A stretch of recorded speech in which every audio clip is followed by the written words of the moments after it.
Okay, hello everybody. Okay, it's nice to be here. It's so nice to see a lot of young people. So the topic given to me is Christianity and love. Look at what's happening around the world. Okay, based on yesterday's statistics, coronavirus all over the world it's already 135 million.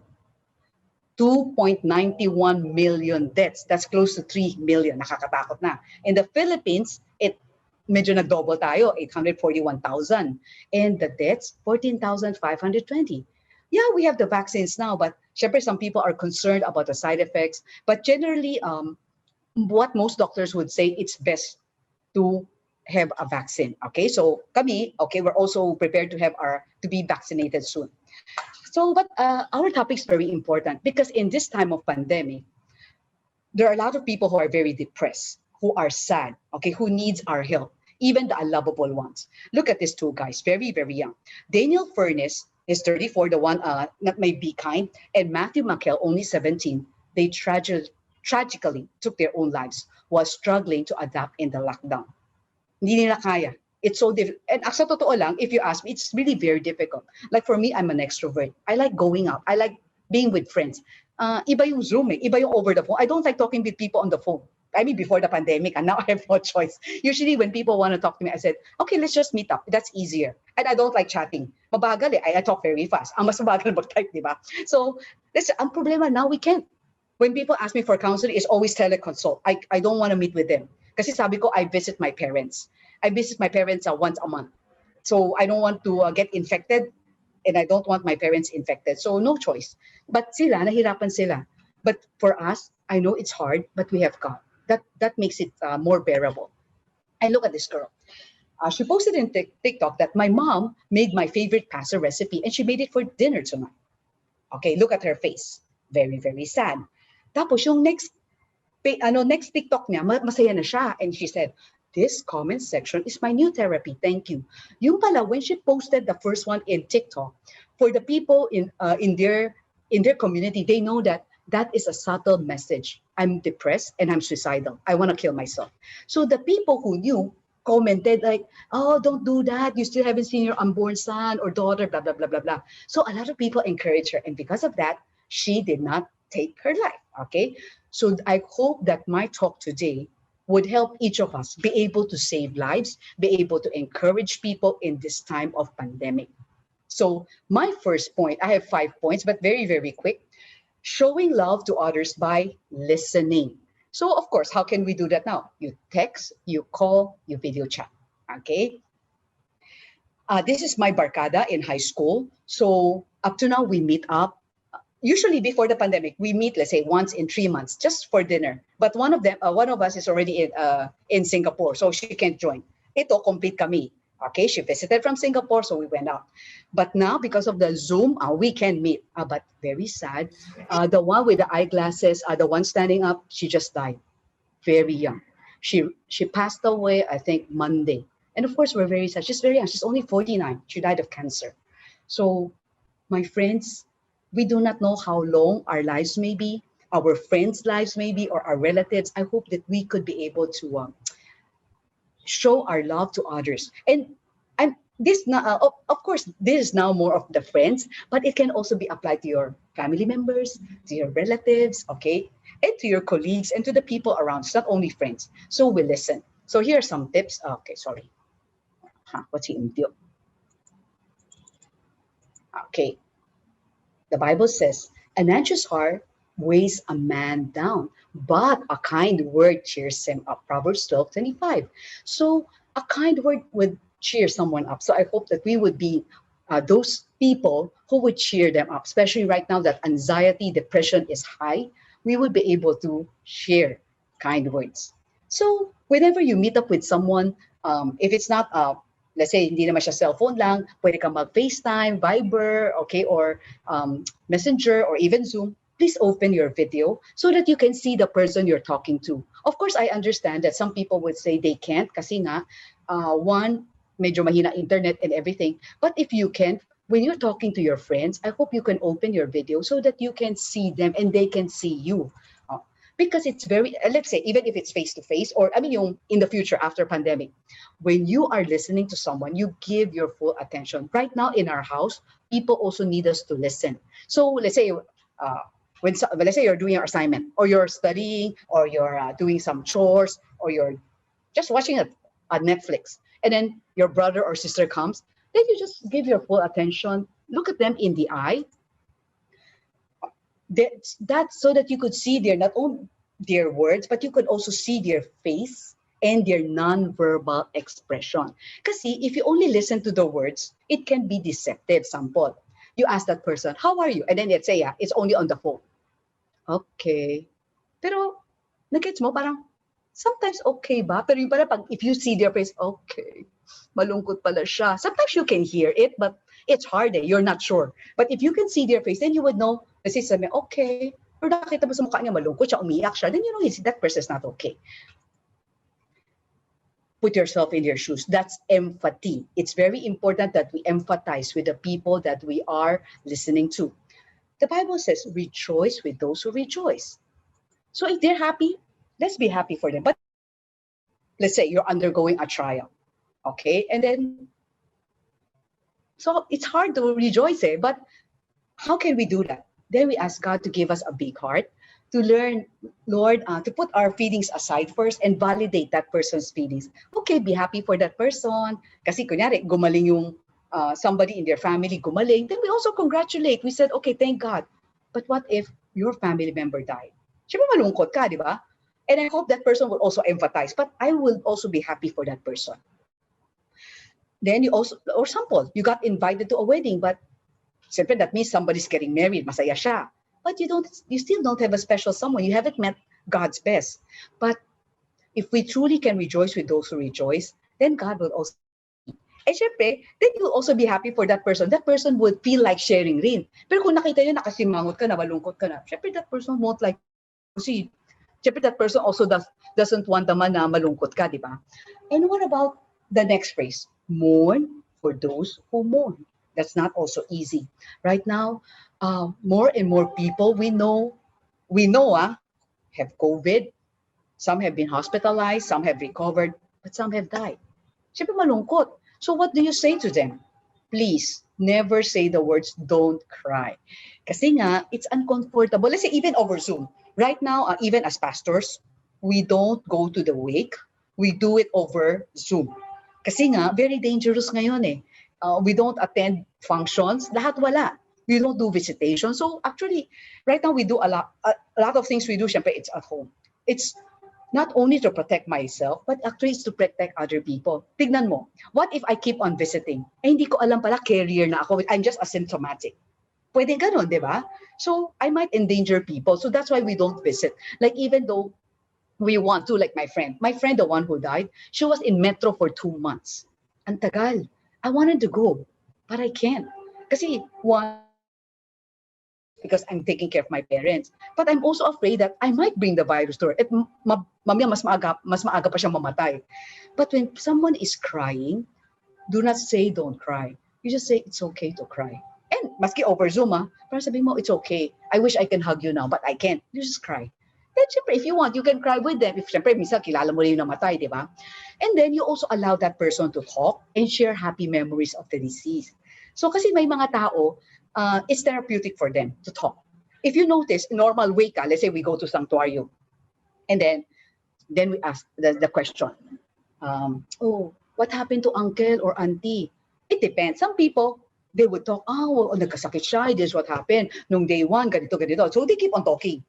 And actually, a lot of people tell me that when they share, in a way, no, it heals. It brings healing. Kasi nga, in a way, they get distracted. They are not that sad. Kasi it's at night time when they're alone. Na mas umiiyak sila, mas nalulungkot sila, mas namimiss nila yung namatay yun. Kaya it's also good to let them talk, but be sensitive. Bakit? Some people kasi, they want to just be silent. So let's say there was one time I went to the wake, and that person, I sat beside, and I was waiting for her to open up, but sobra siya malungkot kasi her fiancé, I think it's a few weeks before the wedding namatay. Siyempre malungkot siya. So I just tapped her on the shoulder and just let her cry, and I was silent until later. She's ready na. She opened the laptop. She showed me the wedding. Dapat magte-thank you sila sa mga relatives, sa mga ganun. So it was very sad. But yun na nga. So sometimes you just have to be sensitive. Depends on whether the person wants to talk or not. But if that person wants to cry, wants to talk, then we listen. If that person wants to be alone, then leave them. Do not bug them. So usually, when I know something bad happens to a breakup, somebody died, or basta negative news, I would just text first. I don't call. I text, okay, I'm sorry to hear what happened. In case you need someone to talk to, I'm here. Nagets mo? So I'm opening. So I'm not forcing myself. Then here are some more tips. Then you can also ask open-ended questions for clarification. Open-ended, ibig sabihin, these questions are not answerable by yes or no. Like this. What do you mean when you say, let's say, nagkukwento na siya, di ba? Tapos haba-haba na. Medyo naguluhan ka. You can say, what do you mean when you say this? Okay? Or you can paraphrase what you think you have heard. Like, it sounds like you feel your parents love your brother more than you do. Something like that. And you can also share Bible verse. Take note, you cannot share outright. You can share Bible verse at the end. Ibig sabihin, you have already listened. Please do not keep on giving cliche or just spouting out a Bible verse. Kasi Bible verses are good, but kunyari, example, pumunta ka, you know somebody died. And then, alam mo, then you tell the person without listening, you just say, God would work everything out for good. Alam naman niya eh. Di ba? But it hurts kasi at that time they are grieving, they cannot accept that is God's plan. So saying that hurts them all the more. Sa totoo lang. So usually, we don't need always to give a Bible verse, but that's why we have to pray. Pray for wisdom. If it's time to share a Bible verse, what verse to share? Kasi some people, well-meaning but insensitive. Insensitive, kunyari lang ang namatay is a special child. And then people will tell you, okay lang kasi God wants to give you a better child, a normal child. Sabi nga ng nanay, I don't want a better or a normal one. This is okay na sa akin. Ayun. So, we just have to be sensitive. Like, nice Bible verses would be, the Lord is good, a refuge in times of trouble. He cares for those who trust in Him. Nahum 1:7. Or na broken heart, nag-break sila. God heals the brokenhearted and binds up their wounds. Yun lang, you can text, you can share it to them at the proper time. Next. But you have also to know that men and women are very, very different. Men, when they talk, they are more the condenser. Women amplify. Example, when you ask how a guy is, how's your day? Condenser, ganito. Okay, fine. Diba? Ang amplifier, ganun. Most women, take note that these are generalizations. Most women, oy, ang nangyari kanina, this morning, this is what happened. Last afternoon, ito pa nangyari. Ang dami na sinabi. Details. But when stressed, most men want to be alone. So leave them to be alone, whether kapatid mo yan, boyfriend mo yan, asawa mo yan, tatay mo yan. But most men, you have to understand, most women want to talk. Ang sa kanila, de-stressing ang nagtotalk. So imagine mo, when a man and a woman, di away. Kasi the man wants to be left alone. But yung women, they need somebody to talk to. That's why, for all the women who are here, we still have to have our girlfriends. Maski in the future, you have a boyfriend, you're married, dapat may mga girlfriends ka rin kachika. Kasi hindi kaya ng lalaki to absorb everything you want to say. Okay? And they want to be. And for the women, here's the tip. When you're talking to a man, give the summary. Okay? Do not give a 1-hour story when you can give it in 10. If babae kausap mo, you can share the 1-hour story. the babae are, they can listen more. And avoid the tendency to fill every silence. You don't need to talk all the time. Okay? So kung silent lang, it's okay. Just enjoy it. Okay? And men, also remember one thing. Men usually don't want to share their problems. Hindi sila sanay mag-share ng problems. So for you just to understand, if you have male friends or male na mga kapatid, okay? And please, as a good listener, you also have to learn how to keep secrets. That's very, very important. And please never share it as a prayer request. Let's say somebody told you, please pray, I have COVID or I have cancer. Before you share, even though you have a good intention, ask for permission. Like people would ask me, Ate Jeanette or Pastor Jeanette, can I share that as a prayer request? Sabi ko, I'm okay. I'm sharing kasi I'm a very open person. I'm an extrovert. I'm okay. I want more people to know. I want more people to pray. But they are introverts, or they are shy, or they don't want the stigma of being a COVID patient. Kaya they don't share. Pero kaya nga, it will be good on the safe side to ask first, okay? Para hindi magalit yung kausap mo. And what if, after listening, yung problema pala ng friend mo, mega hirap, talagang sobrang traumatic. If you think that hindi mo kaya i-absorb lahat, maybe you can tell your friend, alam mo, your problem, medyo malaki yan. Maybe you would want to maybe talk to our pastor, to talk to the school guidance counselor, okay, or to talk to a mental health professional. Yon, you can suggest, okay? That's the first. Number 2, we can show love by helping, giving tangible help, okay? Like, look at this. Okay, they deliver goods to the people, the old people who live alone, okay? We know that. I'm sure in your church, there are some people, old people who don't have any relatives, they live alone. Then you can send food over. You don't even need to go there yourself. Palalamove mo na lang siya, whatever. You can send meds, money, run errands for them. Some are the things I gave my friend, okay? Like, kasi she likes cats, eh. So, since I cannot visit, what I did was I raised funds for her. I asked for permission, of course. I had to ask her for her permission na pwede bang sabihin ko sa ibang friends na pag-pray ka? When she said yes, then I used that, okay, not only to ask for prayer requests, but ask for money. And of course, I asked them to direct it to her GCash or bank account. So ibig sabihin, people know, hindi ko kinuha yung pera. It's really with my friend. It's her bank account. And then, so what I did besides doing that, of course, I sent her, and nag-donate din ako. And also, from time to time, I would send care package. Kasi she cannot be with her cats. She has several cats at home. But now in the hospital, she can't see. Pinamigay na yung mga cats niya kasi walang magbabantay. So I sent her some cat stuff. And then inside that box, I wrote her handwritten letters, 7, para one a day. And I was thankful that I was able to do it before she died. Kasi actually, of course, we want her to get well, but we were never sure. Kasi cancer. And what else, how can we help? This one of the kids that we supported from Visions of Hope. My husband is connected with, right now it's called Right Jobs, but before he's connected with Center for Community Transformation, CCT, and one of their arm is Visions of Hope. So we're supporting 2 street kids na nilagay nila sa orphanage. So that's one thing you can do. Sponsor a student's tuition or whatever.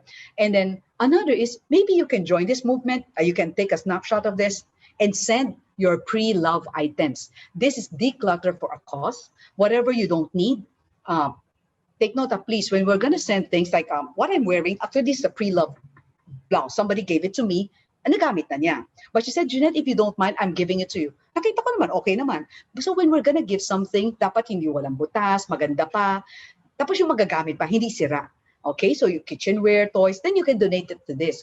Kasi CCT helps a lot of poor people like street kids, okay, street people. They also have mga poor farmer, poor fisherman, basta marami silang tinutulungan, okay? So that's what we can do. And then maybe hindi ko, wakagaw mate, mas magaling ako mag-math, mag-science, then you can tutor for free over Zoom to those who nangangailangan. You can cook meals. You can help other people find a job, teach them new skills, whatever you can. So let's help one another, whether they're lovable or not, okay? And like for this, brownies for a cause. Okay, this family are my friends. Okay, ang sabi niya, 100% of the profit will go to rebuild homes that have been destroyed due to Typhoid Ulysses. Because during the pandemic, the 3 kids, okay, the 3 teenagers started a business, baking brownies, egg pie, egg tart. Of course, they also earn profit. Pero for this special batch, they're gonna donate everything. Yon. Taga-CCF naman sila, and they're my Chankay friends. Okay? And sabi mo, what for the old people? Can they help? Yeah, look at this old person, Christian siya. His name is Frederick William Smith. He's 90 years old. He was able to raise 5,500 pounds, British pounds, for a charity fund for his local Anglican church in France. How did he do that? By completing a sponsored walk around his house and garden. Yung pala, this is what he did. He would walk every day, 100 meters from June 1 to July 5. That's a total of 9 kilometers. Mahirap yun, you know why? Because he's already 90 years old and his toe was amputated a few weeks before he started walking. Kaya nga siya naka-walker. Tapos his wife, Mary, then accompanied him sa finish line. Siguro matanda na sobra yung wife, hindi naka-join. Kasi sa finish line lang siya nakipicture eh. And they said that the money would go to help a church in Madagascar, okay? And also to support a private school in Pakistan. We know that's a Muslim country, so persecution for the Christians. So that's why they have a school for the Christians there. And also to help the refugees. So nagets mo, sabi mo, oh, how about kids? Nagets mo, these are people of all ages. So we can do our best to help. This is from MGC. This kid is 9, is Kali. His dad, Paul, is teaching at MGC New Life. So when Kali was about to celebrate her 9th birthday this year, she said, Mommy, sana in lieu of gifts, I'd like to tell our granny, Ninang, that can they just donate things for the children who have been devastated by the typhoon? Tapos siya yung nag-decorate ng mga shoe boxes. So they put some of the stuff there, they bought stuff, o di ba? So they were able to share. And that's a kid, from 9-year-old to 90 meron. So let's do our best to help whatever we can. And wag mo sabihin sa akin, wala kang pera. Bakit? This is UECP driver, Kuya Richard. Okay? Kasi friend ko siya sa Facebook, I'm no longer with UECP. I stayed there for 10 years. 12 years sa YGC, 10 years sa UECP. And I'm now with Makati Gospel. So, pero friend ko sila sa Facebook. So sabi ko, uy, Kuya Richard, nakita ko nagdo-donate kayo sa mga typhoon victims ha. Sino nag-organize? Sabi niya, ako lang. Kasi si Kuya Richard, he has been a driver at UECP for I think 11 years. During the pandemic, nag-sideline siya, joyrider na siya. Di ba, nag-sideline na si Kuya.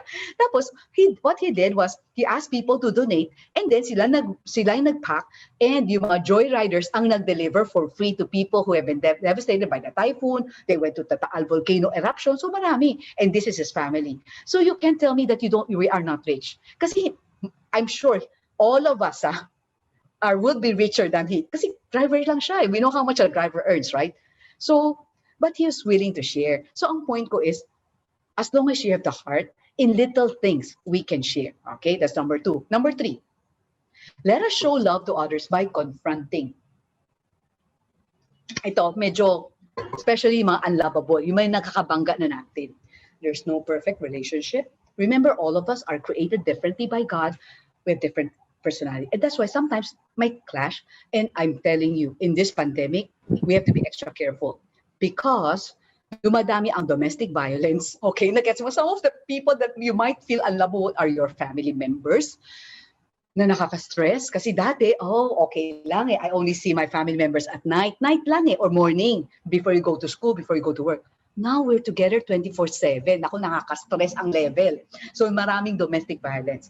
So I hope that this is not only applicable to your friends, the unlovable friends, it also to our unlovable family members, okay, or neighbors.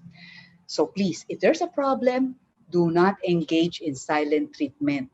Yung hindi mo siya kakausapin for 10 years, don't. Okay? Do not sweep problems under the rug. Kasi I'm telling you, most Asians, whether Chinese or Filipinos, we have a tendency to avoid conflict. Even before, like for me, I don't like the word confront. And even up to now, I'm not even that confrontational. Parang, minsan inisip mo, huwag nila pa usapan, baka mawala Pag-pray ko na lang. But I'm gonna tell you, if you're not gonna confront in love, magkakaproblema tayo. Because one day, it's gonna explode. And by that time, it's harder to patch things up. And then you will hear people na, 5 years na kitang tinitiis, 10 years. Tapos sabihin ta, 10 years? Ba't di mo sinabi? Sana nagbago na lang ako.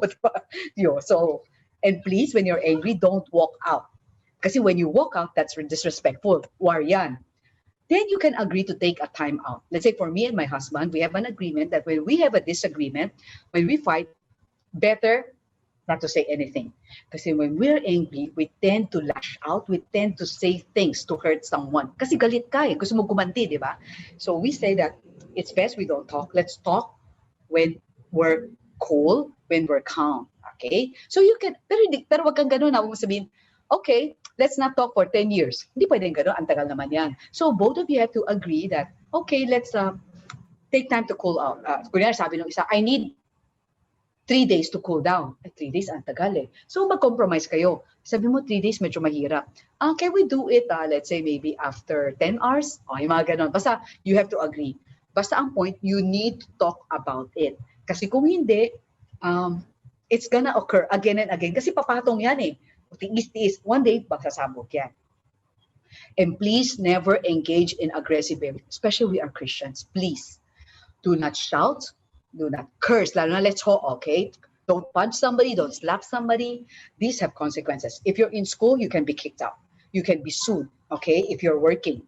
Mapadole ka pa, you might get fired, whatever, okay? So, syempre, it harms relationships, okay?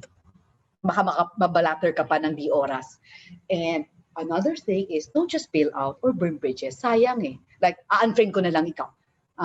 Mag-break up na lang ako. I'm gonna resign. Let's have an annulment. Yung mga ganun, don't do that. Don't burn bridges. Let's try our best to patch things up. Take note, we are Christians.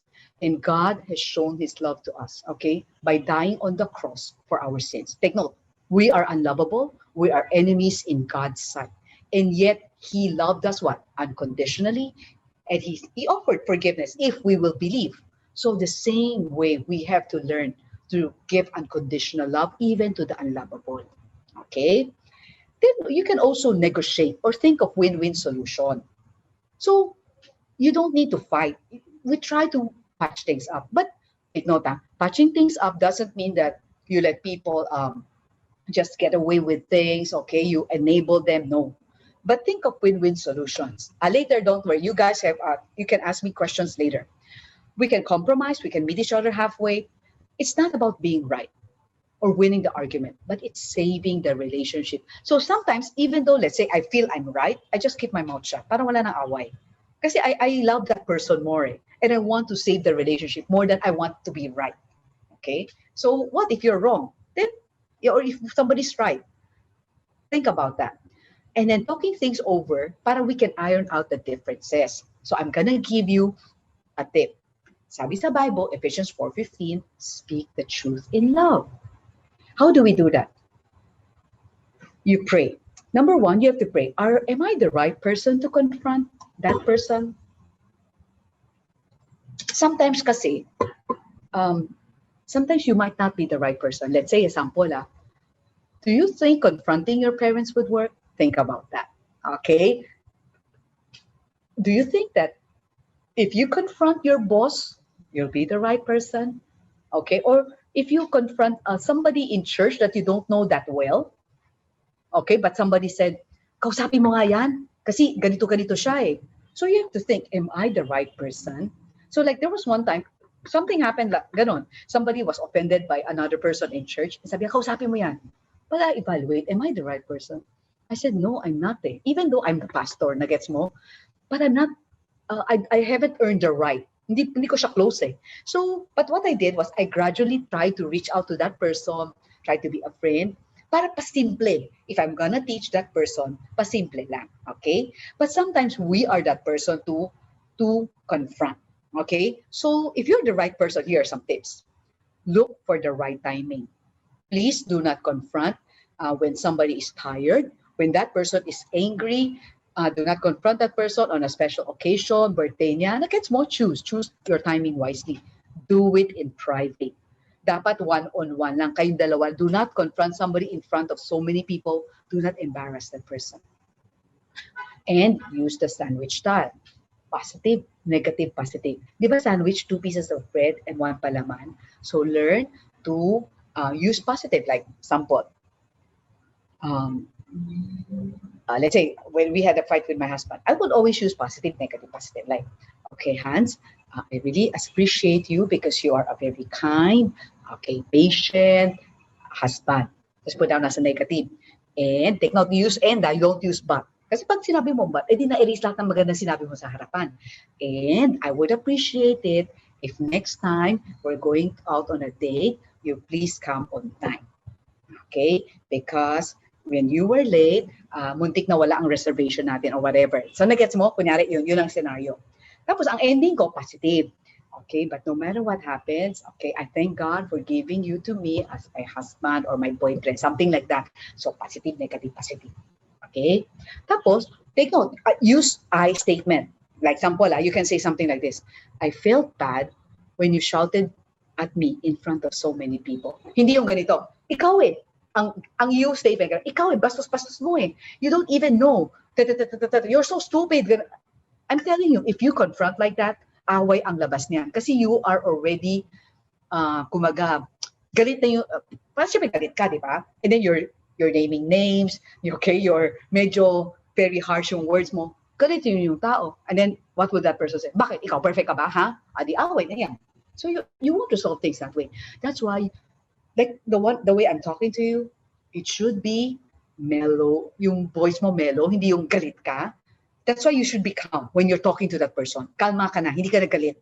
Medyo nagkalma ka na, nag-pray ka na, you already have a script, what you're gonna say in your mind or in your cell phone, and then use I statement. I felt, yun. Kasi when you're just sharing your feeling, your thoughts, hindi defensive yung the other side. Tapos next, you use yun ang kanina, and not but, and don't use always or never. Like, you're always like that. Sa loob-loob ng tao, hindi naman always ka no? Madalas. O, di ba, naaway na naman yan. Or sabi mo, never ka naman ganyan. O, anong never? Minsan ha, isang beses ginawa ko yun ha. O, away na naman yan. So you don't use things like this, okay? Generalizations like that. And then, another tip would be, okay, what if ikaw naman yung kinonfront? Look at this passage, Proverbs 27, verse 5 to 6. Better is open rebuke than hidden love. Wounds from a friend can be trusted, but an enemy multiplies kisses. It hurts, yeah, it hurts when somebody confronts us. But remember one thing, that person could just have kept quiet, or that person could have just gossiped about you behind your back. But that person chose to confront you in love because that person cares as a friend. So do not get defensive immediately when somebody confronts us. And then be gracious. Then you tell that person, we thank you for telling it to me directly and not gossiping about me. Tapos mag-evaluate ka. Totoo ba? Am I really like this? If, let's say, after thinking about it, you are not like that, you feel it's an unfair accusation, then nicely you can say, okay, let me explain my side of the story. Okay? Ganun lang. Hindi ka sisigaw. Nicely. And then, but if it's true, then ask for forgiveness. Then you say, I'm sorry. I really didn't realize I hurt you by what I did. I'm sorry. Then you also ask God to forgive you, okay? And change. Number 4, for showing love to others by forgiving. My friends, all of us have to learn how to forgive, or else we'll end up becoming bitter person. And here are some characteristics of bitter people. Bitter people are not fun to be with because they're usually unhappy and grouchy. They see life as unfair and they harbor a lot of resentment. And they keep talking about the past. Puro manega sila. So some people even call them toxic kasi nakaka-stress. Pagkasama mo siya, puro nega. So please do not be that kind of person. We are Christians. We have to have joy. Di ba? Joy fellowship to di ba? Oh. And please do not wallow in self-pity. Kasi bitter nga kaya puro self-pity, kawawa naman ako, buti pa siya. Actually, we have so many things to be thankful for. Okay? And tendency, if you're the bitter type, you can't be happy for people. Mabilis ka mainggit, mabilis ka magselos. Tapos yun na nga, you even tend to see the negative side of people. So you tend to criticize people. So who wants to be around you? Puro criticize.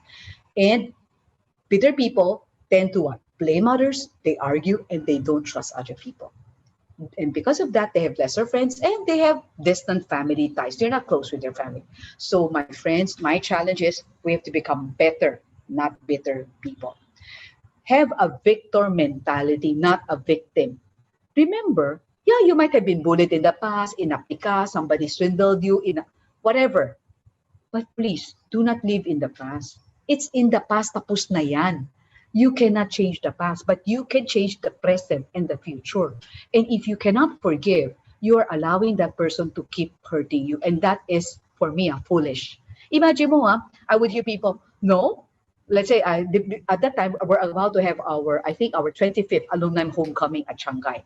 So I called up one of my high school friends and said, are you going? No, I don't want to go. I don't want to see so-and-so because dati she was so suplada, mataray. Sabi ko, my friend, that was the say at 20 years ago. Diba? We were very young at that time. And now that person has already changed. So nagets mo, pero for 20 years, you harbor bitterness, pag naisip mo, naiinis ka. Sinong kawawa? Ikaw, hindi naman yung tao So, forgive. So you can move on. And even if you take revenge, my friends, I'm gonna tell you, watch all the telenovelas, at the end, yeah, they were able to take revenge. Masaya ba sila? Hindi. They wasted so much time. So just like this wallpaper, di ba, we like going to Boracay, El Nido, and I hope we can go to a beach soon. But allow the waves to wash away the dirt or the trash along the shore. So allow the waves of God's love, the waves of God's forgiveness to wash away all the bitterness that's in our hearts, okay? But having said that, forgiving people doesn't mean we are going to forget. No. Our minds are very, very sharp. Unless, of course, when we grow old, we have dementia, Alzheimer's. But you know what? We can forget. But after forgiving, I can still remember how much I was hurt, but I don't count it against that person anymore. And I'm not going to dwell in the past. So I don't waste a lot of energy living in the past. Okay. And if you don't forgive, it affects your physical health. That's why a lot of people who have bitterness and unforgiveness, they have ulcer, they're more prone to ulcer, stroke, cancer, acid reflux. They have also emotional problems like mabilis na ma-depress, parati silang galit. And you know, it also affects present relationship. Like for instance, um, if you can, if I met a person, that person hasn't forgiven his mom. His mom left their family for another guy.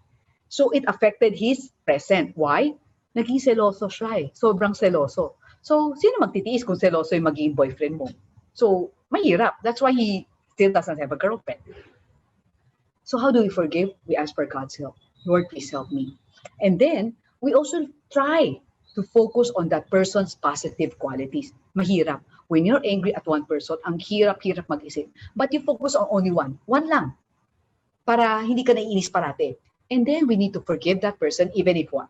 Even if that person did not apologize. My friends, let's say your parents, if that's your parents, the traditional Asian parents are never gonna apologize. Unless your parents are very modern, okay, or are Christians. My parents are traditional. My mom, pag siya may mali, so far my parents haven't never said that they love us, but we know they love us. They also never apologize. But alam ko, sorry nila ganito. Let's say we had a fight. Mali ng nanay ko, and she realized it. And then, let's say magdi-dinner na, ikaw, Jeanette, like, chalo. That's sorry. They call you first. Or maybe for some people, maybe they will hug you, they would have peace offering, like, sige, I'll help you wash the dishes, I'll help you, yung chore mo, tutulungan kita. Or some people would have peace offering, I'll buy you your favorite milk tea or coffee, o, di ba? That's sorry. And even if that person hasn't changed, we still have to forgive. Remember, God did the same thing for us. Same. And even if we don't feel like it. Because forgiveness is an act of obedience. Sabi sa Colossians 3:13, bear with each other and forgive whatever grievances you have against one another. Forgive as the Lord forgave you. Remember, God forgave all of our sins. So let's say all, ang dami-dami. But this person, let's say, ganito yung sin niya sa'yo. Parami rin, pero hindi naman ganun kadami. But remember, God forgave all our sins. That's why if you ask me, if you truly believe in God and you truly experience God's forgiveness, it is easier for us to love the unlovable. Mas mabilis. And maybe my challenge is I want you to think, have you forgiven yourself? Because some people cannot forgive other people because they haven't forgiven themselves. It means you haven't experienced God's total forgiveness. What do I mean by you haven't forgiven yourself? Let's say you have some regrets. Like before I had that regret, like when my mom had a stroke when I was 16 and she was only 45, my regret was, and my mom nearly died at that time. My mom had 2 brain operations. Parang, sabi ko, Lord, siguro at that time, take note, that was 1988. Okay, that was a long, long time ago. Hindi pa ganun ka-health conscious yung mga tao. And my family is never health conscious. So I don't know what's a stroke. I don't even know what's a heart attack. Wala. And my dad also doesn't know. Tapos wala. 45 sila, they're very young. Nobody would have thought that my mom would have an aneurysm and a stroke. So at that time, you know what, parang sabi ko, Lord, siguro kung alam ko lang na that is a stroke or aneurysm, when my mom was having severe headache, we would have asked her to go to the doctor, go to the hospital, but we did not. You know what we did?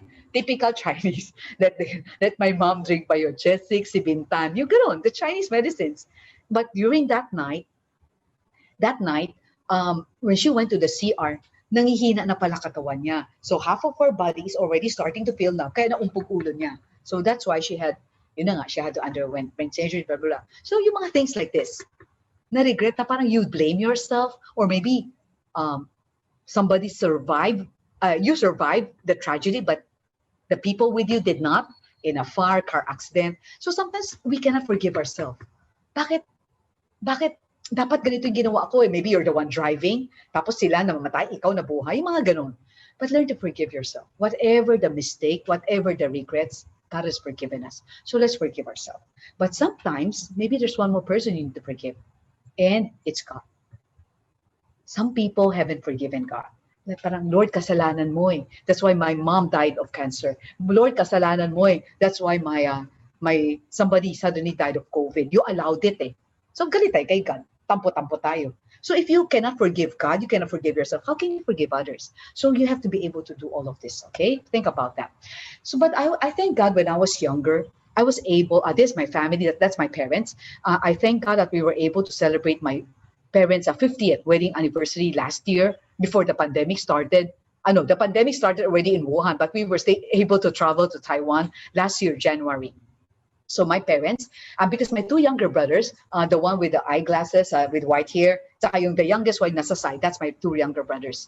They're all already, they're both working in Taiwan. So the reason why we went to Taiwan was my mom's relatives, her siblings, matatanda na, 70s, 80s, are also going to Taiwan. They're now in the US, Canada. So in a way, double reunion. That's why instead of dapat April, April we're going to, let's say, Korea or Japan, we just push it ahead. And we thank God. Kasi yung pala, wala na, lockdown na by April last year eh. So we thank God we were able to take this studio pic. Masaya pa na. This is my mom's request. She wants to have a studio pic na buhay pa kaming lahat, okay? So sabi niya, I don't know, kasi both of them are 77. Sabi niya, anytime I might die, okay? So we want, so now our family is happier. But before, I'm gonna tell you, I thought at the age of 16, mga 15, my parents were fighting all the time. They're not yet Christians. I thought they're gonna have a divorce. Yung mga ganun. So maraming problems sa bahay. We won't have this good family picture. But we thank God that eventually I became a Christian. My parents, my two younger brothers became Christians. And eventually my parents became Christians. Okay, so thank God for that. But where did the forgiveness come? I thank God that probably around 16 years old, I attended a forgiveness seminar. And this is what the person asked us to do, the pastor. Sabi niya, and you can do this after this talk.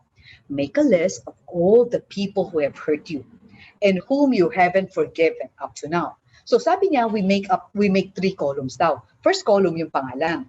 Yung second column, yung anong ginawa niya and how you feel about it. And the third column, yung I choose to forgive.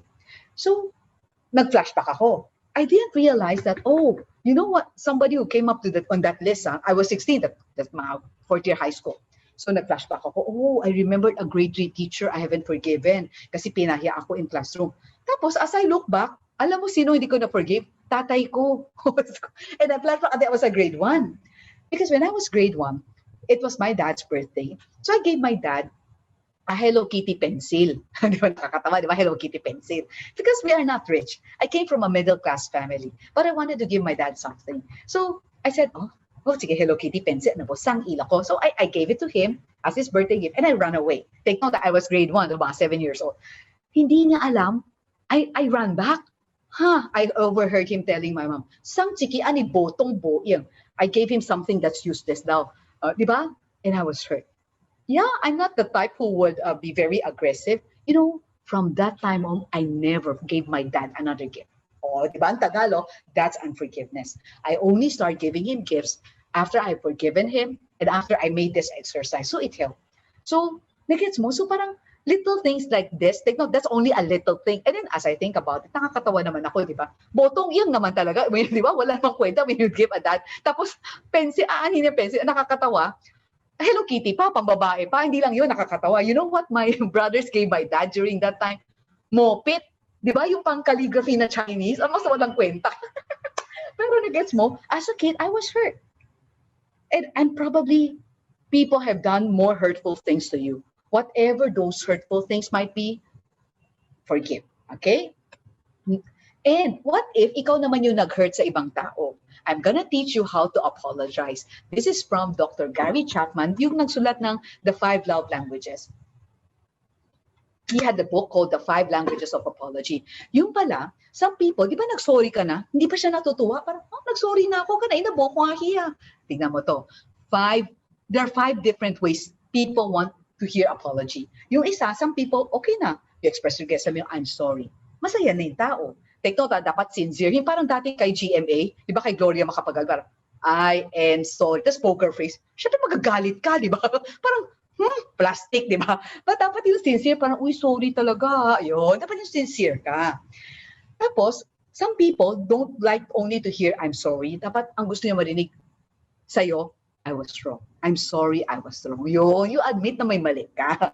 Yung iba, hindi pa kontento. Gusto nilang pala marinig, what can I do to make it right? Tama naman, let's say, you borrowed somebody's cellphone or iPad, naglalaro ka, patay, nahulog, accidentally. Mag-sorry ka. Would you be happy? Siyempre, hindi. Dapat, you buy another one for that person or you fix it, right? Siyempre, another is, you have to repent. You can't keep on doing the same mistake. Pero take note, kaya nga, yung operative word is, I'll try. Kasi baka magawa mo ulit eh. So, okay, I'm sorry. I'll try not to do it again. Okay? And lastly, yung ibang tao, they want to hear this. Will you please forgive me? So, to be on the safe side, since hindi mo alam ano gusto mo rinig ng kabila, in one breath, you just say this, I'm sorry. I was wrong when I shouted at you. What can I do to make it right? Tapos, we wait for the answer. Then you said, okay, I'll try my best not to do it again. And will you please forgive me? Oh, di ba? So in one breath, nasabi mo lahat. Okay, last. Showing love to others by setting boundaries. My friends, when we get hurt, sometimes we start building walls. We build walls around our heart because we don't want to let people come in. We don't want to be hurt again. But when you build walls, even the good people cannot come in. So there are people na wala na silang friend. Or they don't want to meet new friends. Kasi na-hurt na sila sobra. Like, maybe a best friend betrayed your secret, kinalat sa lahat, yung mga ganon. Or maybe, nagka-boyfriend siya, nagka-girlfriend siya, naku, babaero para, or two-timer yung babae. Something like that. My friends, build doors. You set boundaries. Kasi pag doors, then you can still choose who you are gonna trust. Then you have to choose who are the people that I can really trust. Yon. You build doors. If that person can be trusted, then you gradually open that door wider and then eventually let that person come in. Pero kung hindi, close the door. Setting boundaries. Okay? Learn to say no. You can say no assertively.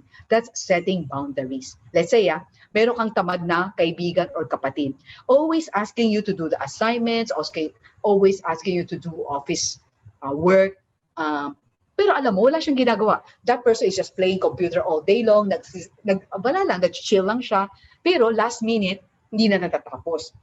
Kasi alam niya, you will help him or her. Do not. Then, it's out of love. Hindi siya matututo eh. So, okay. Sabi mo, okay, this will be the last time. Or sabi mo, this will be the last time I'm helping. The next time, you cannot finish a task just because you did not do it in advance or because you're just playing around. I'm not gonna help you. Eh, totoo pag nangyari ulit, really do not help. You really have to be more, kumbaga, firm. Kasi that's out of love. And then what if that person is verbally abusive? Let's say that person, how do I say no? How do I set boundaries? Okay.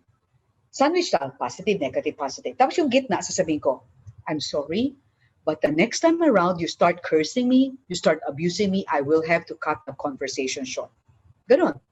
And then, talaga nangyari ulit, di ba? Okay, stop. I'm gonna leave. Or I'm gonna put the phone down because you are starting to abuse me again verbally. Kauloki. Pero nagbabay ako, di ba? Nagsabi na ako, okay, I'm sorry, I'm gonna sa kauloki. So, ibig sabihin, I'm setting boundaries to protect myself and also to let that person change. What about physically abusive? There are some people who my friends, I assume most of you are not yet married. So, even if your boyfriend or girlfriend abuse you physically, do not allow it.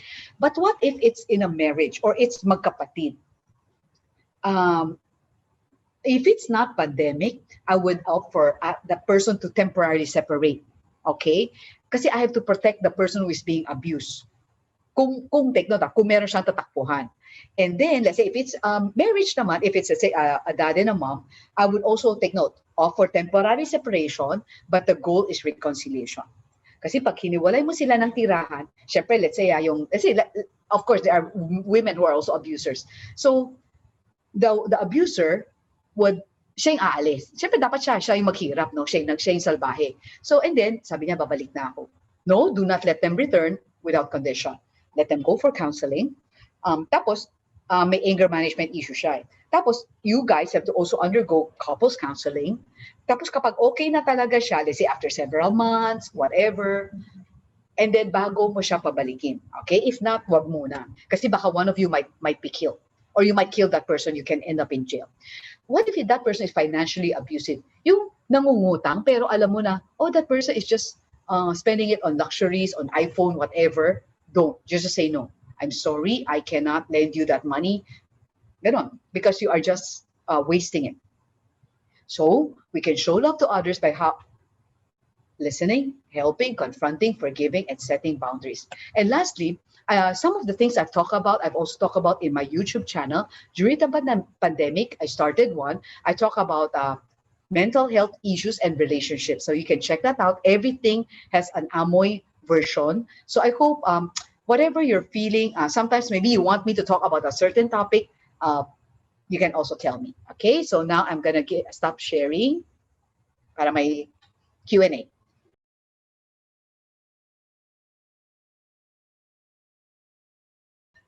We really cannot balance it kasi we cannot forget.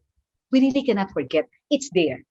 Naaalala ko, like what people hurt me, I would remember, but ganito yan. I choose not to dwell on, I don't want to keep on, let's say, parang yung, lalo mga negative memories, let's say, if you have a fight with a friend, somebody hurt you, di ba parang if you keep on remember, nalulungkot ka o naiinis ka, na-aggravate lang feelings ko, nasisira pa araw ko. So I won't try, I won't keep on remembering that. And for me, it also helps to journal. I have a diary. I would write down, whether I'm sad, I'm happy, I'm angry. Ayan, nilalabas ko, sumuko kay God. And it also helps when you have good friends. When you have good friends that you can rant, na parang, alam mo, nakakainis yung ganito. But ikaw, ranting and slandering or gossiping are different. Ano ang difference? The motive. Ang gossiping or slandering, sinisiraan ko siya para lahat ng Saint Stephen maggali sa taong to. Tapos may excited pa yung kwento. Like, alam mo ba, hindi lang maarte. Buntis yan, or bakla yan, or nag-gets mo yung mga words na, or bully yan, yung mga ganun. Pero hindi naman siya bully. Na iba lang yung problema niya, pero nag-gets mo, but my motive is masira ang reputation niya. Iba ang ranting. Ang ranting is, I only share it to a few close friends para malabas ko lang yung samaan ng loob ko. But at the end, okay, parang syempre my close friends will say, oh, di ba nakinig na sila? And at the end, actually, sometimes they don't even need to say it. I would say, pero sabi ni God, I have to forgive eh. O, di ba? Parang gano'n. So, please pray for me na lang. I know I need to forgive. Please help me. Or if not, my friends would remind me. So, we really cannot, in a way, we really can't forget, but we can choose not to keep on looking at the mistake or remembering.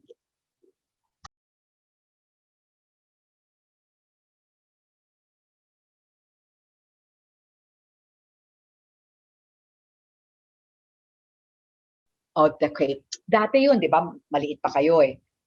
Let's say it's really somebody, it depends. But number one, I have to protect myself. Please protect yourself. If it happened in the school, I would report it. I would report to the teacher, to the guidance. They have to do something about this. Kasi baka hindi na ako ang victim. Okay? And take note, kung ikaw yung na-abuse, do not retaliate. Do not punch back. Kasi minsan ganito eh. Let's say that person punch you. Let's say hindi nagka-black eye ka. Ang problema, so sobrang galit mo, hindi mo lang siya nabugbog, hindi lang black eye. Eh, nagkaroon pa siya nag-head concussion, na-hospitalize pa siya, sino makukulong? Ikaw. Kasi mas malaking evidence eh, mas kawawa yung nangyari sa doon sa sapay lang na yun, sa salbahing tao yun. So for me, report it to the proper authorities, but it will depend. Depend nga, kasi ganito yan. If it's a schoolmate, it's a classmate, if it's an employee, co-employee, report it to your office, to the HR, report to the guidance counselor so that they can do something about it. May sanction yan. Lahat yan may parusa. So protect yourself by doing that. But what if it's a family member? If it's a family member, then you have to tell it to somebody who can help, who can mediate, who can protect you.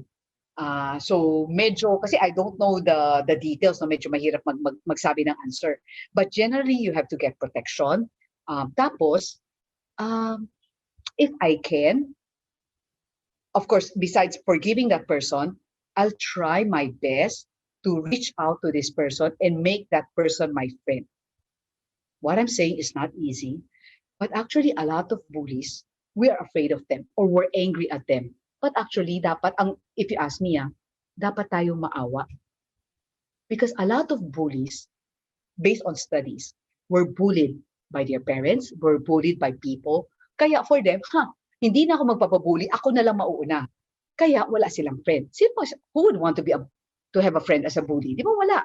So wala silang friends, wala silang security, and they are very, very insecure. So instead of mainis ka, pag-pray mo na magbago siya, try to reach out. If you can make him or her your friend, you would have one less enemy, I'm telling you, and you would have one changed life. So we pray for that person's salvation at magbago siya. If that person is a family member nga, if your parents can mediate, can do something about it, that would be good. Some people, if it's our neighbor, what they do is they go to the barangay, pinapa-blatter yan. Ano ibig sabihin ng blatter? Blatter is, I go to the barangay, I say that, okay, this neighbor, pinupuk ako. And take note, you have to have evidence. So, picture yourself. And kasi ngayon pandemic eh. Actually, kung hindi pandemic, you have to go to the hospital, you have to have a medico legal, which means it should be a doctor, or so if you have a company doctor, a school doctor to document it, that would be the best. Para you have proof.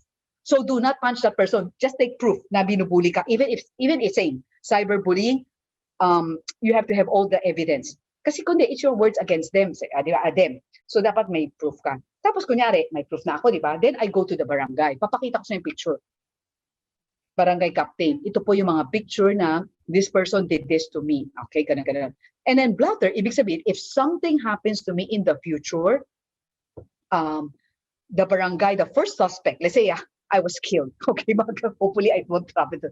Ang unang, or nabubuga ko sobra, ang unang suspect, yung pinablatter ko. Yun. Ayun, yun ang unang sinasabi na, ikaw susunod, abangan kita sa kanto. Yeah, usually, di ba, pag ganun paglalaki, sige, square nga tayo, away tayo. Pero if you do that, then we are propagating that kind of violent behavior, and which we don't want. But I'm not asking you to be abused. Okay, kasi sabi na ibang tao, some people you use this verse. Sabi niya, di ba sabi ni Jesus, if somebody slaps you on the other, on one cheek, you offer the other. Let me ask you, you read the Bible again. When Jesus was slapped, okay, did he offer the other cheek? You don't see that. Because what Jesus is saying in that beatitude is that we don't take the offensive, we should not be on the offensive mode. Okay? We can protect ourselves, but we shouldn't be on the offensive mode. So when somebody abuse you, you don't say, sige, keep on abusing me kasi sabi ni Jesus. No, Jesus never said that. Okay? It's just that we don't retaliate. It's very clear, love your enemies. Leave revenge in God's hand. Si God na bahala. So we pray that this person will change, but you have to do things to protect yourself. Okay. Ito mas padugo. What if the parents are an abuser? It depends on how old you are. Because if, let's say, I'm the one being abused, and let's say, I am a minor, wala kang pera eh, saan ka pupunta? Okay? I'm sorry to say, our social services isn't that good. I mean, hindi pa tayo ganun ka-okay. We thank God na mas nag-improve na tayo, Pantay-Bata, DSWD, but we don't have enough. Kulang. So actually, if you call, yeah, they can imprison your parents, that's possible. But if your parents are the only breadwinner, how are you going to survive? Think about that. And so if you can, if there are ways we can try to solve this amicably, it's better. Like, kunyari lang, if we can tell, if, like ngayon, may mga tumatawag. So I said, what you can do, take note, what is within your control? Wala sa control mo kung bububugin ka ng tatay mo, di ba? Or ng nanay mo, or whether verbally, physical. But ang nasa control mo is this. Prevent aggravating your parents. I'm not saying they're right pag binububog ka. Whatever is your mistake, they should not do that. Okay? But sometimes, some parents, they lose control kasi galit na galit sila. Mali nila yon. Pero ano pwede kong gawin para hindi ako ang mabubog? I avoid doing things that I know they don't like. That's what I can do. Tapos, ang goal ko, let's say, piling ko, naku, ang hirap magbago. It would take time for my parents to change, no? It depends. If your family is richer, you can ask na, when you're gonna go to college, stay in a dorm. Let's say, kasi di ba ngayon because of the traffic problem, I know people who study in UP kasi they live in Binondo, nasa dorm sila. Di ba? So, pero wag ka bagsak-bagsak. Dapat maganda grades mo. If you want to negotiate with parents, dapat may cake ka, may karapatan ka. Anong karapatan mo? Magaling ka mag-aral. So sabi mo, and then you choose a school na napakalayo na you can join, not that you can live in a dorm Ateneo. Yung mga malala. Siyempre, if you choose UST, sabi yan, ate ko may dorm, UST to, yapon lang tawa. Oh, hindi pwede. Dapat hindi medyo malayo-layo, di ba? Because may reason ka. And if your parents are mega rich, maybe you can say, you can apply for scholarships abroad and that or they can support you studying abroad. Or let's say, ang problema, naku, wala sa option yan, middle class lang kami. Then if I'm in your shoes, right now I'm going to study hard. I'm going to learn how to earn money online para I can have some online jobs, I can earn extra money so that I can be able to live independently at a younger age. I'm not going to wait until I am, let's say, working. Kasi medyo matagal pa yun, baka patay na ako noon or medyo marami ang pasa-pasa, di ba? So, nagets mo? Then, if parents ang problema mo, please talk to a counselor, okay? So that we can help you be able to process the trauma and at the same time, what are some things we can do?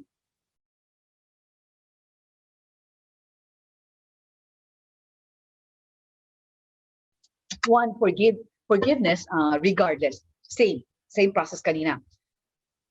Ask for God's help.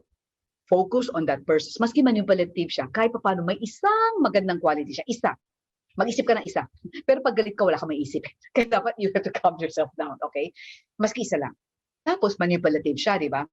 Then, I'm gonna tell you, you cannot change a person. What you can control is yourself. Your thoughts, your feelings, your behavior, and the way you react to them. So, ibig sabihin, if that person is manipulative, then I can always say no. But you say no nicely. Do not say, ayoko nga, manipulative ka eh. Ayoko na. Aaway na naman yan. So what you have to do is, okay, I'm sorry, but I'm busy. Or I'm doing something. Please do it that on your own.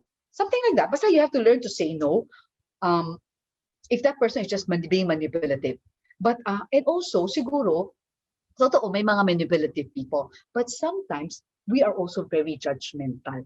Sometimes that person is not manipulative, but that may be, no, medyo we judge that person. So medyo galit, medyo inis-inis ka na sa kanya. Okay? Next.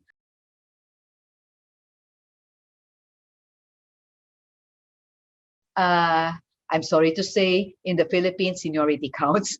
Okay, our parents, people who are old, even our boss, they really have a tendency to think they're always right. Even if they are the ones who will make a mistake. So, same. Hindi ko sila mababago eh. Hindi ko na makikialam if they think they're right. Unless it's a very big issue, then nicely, let's say it's my parents, and they accuse me of doing something wrong. When they're angry, do not talk to them. Do not reason out. Because for the Chinese parents or even the Filipino ones, basta the traditional ones, the Asian, when you answer back, no matter how nicely, when they're angry, bastos yun. Pasaway ka. So you wait until they'll cool down. Let's say, hindi mo kasalanan, di ba? And then, what you can do is, nakita mo, medyo cool down nanay mo, tatay mo, then hindi sakit siya, say, positive, negative, positive. Okay, ma. Okay, thank you for all the hard work that you've given us. Ganun. Tapos, and, ma, alam mo, na-hurt talaga ako kanina. Kasi kanina, you accused me of doing something wrong. I did not. Hindi talaga ako yun. So, ma, sana next time, you would be able to ask us first. Don't just accuse me or don't just reprimand me or ground me without asking my side of the story. Okay? Tapos ending. Parang, okay, mag-thank you ka, or whatever na ginawa niya maganda, yun. Okay? So you can say nice. I'm not saying that we always say yes na mali sila. But you have to timing. And sometimes you also have to earn that right. But if you are young, as you are right now, let's say you're a teenager, it's hard for parents to listen to you. That's why you encourage them to join small groups na mga kasama yung ibang parents para galing kay pastor, galing sa ibang parents, yung sinasabi, like yun. Let's say, you can give them, meron akong isang video, how to understand the Gen Z and millennials, you forward that to your parents. Yun. Di ba? Kasi that's coming from a counselor, from, di ba? An expert. na hindi galing sa inyo. So doon, I ask them to understand the Gen Z, the millennials, na ibang-iba kayo. Okay, you are not from our generation.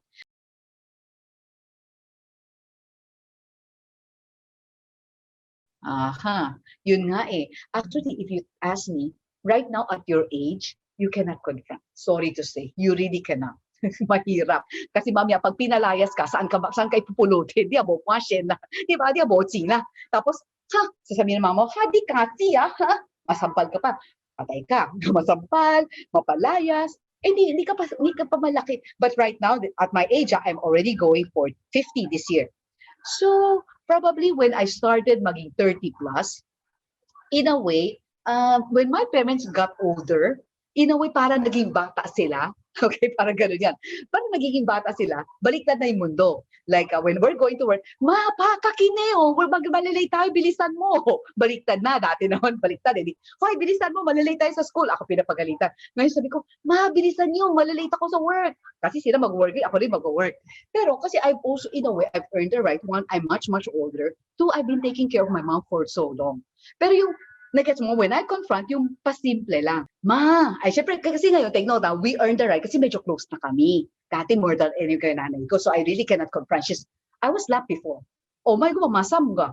Take note, I was not even confronting. I just answered back. I don't know how, I think I was below 10 years old. She told me something. I answered back. I was saying something. She slapped me. So I know, my parents, they won't listen. They're not the modern type. So, but when I was already older, yung pasimple, ito ko, madim tumang kunyari lang para magbago siya. Kasi nanay ko nakakatawa. Pag may nakita siyang mataba, ko, or yung mapayat, kasi mga pinsan ko, di ba, tumaba o pumayat, iyakan ko, di hapuyo, o di hasano. So pag uwi, sabi ko, madim tumang yung parang mabilo, hindi naman kong nangyapoy lang to. Saya likang ko, hindi ko ba kong nangyapoy. Sasabihin mo, mataba siya. Malungkot na nga siya Mataba siya, tapos sasabihin mo, mataba siya. Yun. So, nag-gets mo yung pabiro. Pero, nag-gets mo, I earned that right because I've been taking care of her for so long. Saka medyo naging close kami. Okay, yung mga ganon.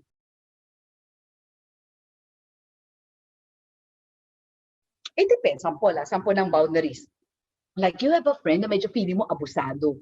Ibig sabihin, after reflecting, na-realize mo, this is the type of friend who doesn't give, who keeps on taking. That person is a taker, never a giver. And you felt bad. So you can say nicely, alam mo, parang positive, negative, positive. I really appreciate you as a friend. We've been friends for, let's say, 5 years, let's say 5 years. 5 years, and I really treasure our friendship. And I would also tell you that on my part, I feel bad that during my birthday, you did not meet me and you did not give me a gift. And this is the 5th year. Actually, yung first few years, parang sabi ko, baka nakalimutan lang, ganun, whatever. But I realized that it really hurts me. So I'm telling you, I hope that next year, during my birthday, if you can, let's say, greet me, I'll be happy. Nagets mo? Tapos ko na ending, I'm telling you this because I treasure our friendship. And at the same time, I know I'm not perfect. Is there anything you want me to change? Please tell me so that our friendship can improve. That's what gets more. So you also tell them how you really feel. Then you can also set boundaries. Let's say yung set boundaries naman, let's say, nangungutang. Di ba? So let's say I have a friend. I have a college friend. After we graduated, one time, she wanted to borrow money. So I lent her. Pero syempre, alam ko naman more or less that borrowed. Kaya when you're gonna lend somebody money, it should be an amount na in case hindi ka bayaran, okay lang. So at that time, I think she said 3,000. So sabi ko, pag hindi niya ako binayaran, okay lang, sige. It will be my gift. Pero syempre, I did not say that. I just, sa loob-loob ko lang yan. So I lent her. Tapos tinulit naman niya. Tapos after several months, ganun na naman. Uutang na naman siya. Tapos ganun na naman. So siguro nakatatlong beses kami ganun. But at the end, there was one time, at the end, she borrowed, I think, 5,000. And tapos, she did not return that 5,000 anymore. And di ako nangungulit. Okay? So, tapos after, I think, kasi I'm not the type of person na, oy, soli mo na yung pera or soli mo na yung libro na hiniram mo. I will just wait for you. And in case you don't, that's okay. Kaya yung mga pinapahiram ko libro, dapat yung nabasa ko na. Para in case hindi bumalik, okay lang. So, and then she suddenly called me up. Jeanette, pwedeng pangutang uli, kunyari, 5,000. Sinabi ko, set boundaries like this. I answered her directly. Okay, I'm sorry, I cannot lend you this time. Actually, you still owe me 5,000. Never nga kitang siningil eh. And from that time on, she never tried to borrow money again. But she never also returned the 5,000. Tapos I realized that lahat kami mga friends niya, inutangan niya, and she never paid back, and she went away. We can't find her in Facebook. We can't find her anywhere. So we don't know. Sayang, nagis mo sayang yung friendship. Kasi it's not about the money. We're willing to help her, but that's not a very good trait. You keep on borrowing money from friends. Ayun. So setting boundaries like that. So ikaw may limits ka na hanggang saan yung pagtulong mo sa hanggang saan. Okay? Kasi I want to teach her also to learn how to manage her money well. And at the same time, also, kunyari, let's say in my family, when I was younger, I told my mom, Ma, mag-birthday na ako, gusto ko mag-treat ng friends ko. Ano sabi ng nanay ko? Wala tayong pera. So I learned early on, if you don't have the money, you don't spend it. If I want money, let's say I want to treat my friends, I have to earn my own money. Parang ganun yun. So I learned how to live within my means. I'm never rich, but I always have enough kasi I don't spend money on things that are not important. Ayun.